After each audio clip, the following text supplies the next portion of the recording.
कल्याण पूर्वेत विविध ठिकाणी महिलांनी केली वटपौर्णिमा मोठ्या उत्साहात साजरी। हिंदू धर्मात वटपौर्णिमा हा सण महिला मोठ्या उत्साहाने साजरा करतात। ज्येष्ठ महिन्यात येणारी पौर्णिमा हा दिवस वटपौर्णिमा म्हणून साजरा केला जातो। आपल्या पतीला उत्तम आयुष्य आणि आरोग्य लाभण्यासाठी हे व्रत करण्यात येतं। यात वडाच्या वृक्षाची पूजा केली जाते। या दिवशी स्त्रिया वटवृक्षाची पूजा करून मला व माझ्या पतीला आरोग्य संपन्न आयुष्य लाभू दे, तसेच धनधान्य, मुलेबाळ, संसाराचा विस्तार होऊन भरभराटी होऊ दे असे वटपौर्णिमेला गाऱ्हाणे घालतात।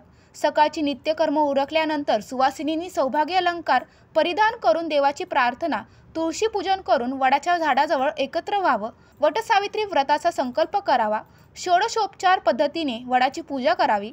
बांबूच्या 2 टोपल्या घ्या, एका टोपल्यात 7 प्रकारचे धान्य कापडाने झाकून ठेवा। माता सावित्रीची मूर्ती दुसऱ्या टोपलीत ठेवावी आणि धूप, दिवा, अक्षत, कुमकुम, माऊली इत्यादी पूजेचे साहित्यही ठेवावे। हळद, कुंकू, सावित्री आणि सत्यवानाची मूर्ती, धूप, दीप, उदबत्ती, निरांजन याच 5 प्रकारची फळं, फुले, दिवा, पांढरा धागा, हिरव्या बांगड्या असे वडाच्या झाडाजवळ ठेवून पूजा करतात।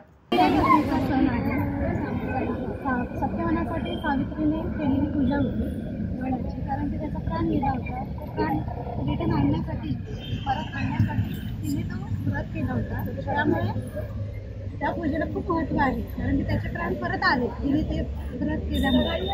म्हणून ह्या दिवसाला खूप महत्त्व आहे। म्हणून सगळ्या सावित्री सत्यवानांसाठी पूजा करतात या दिवशी।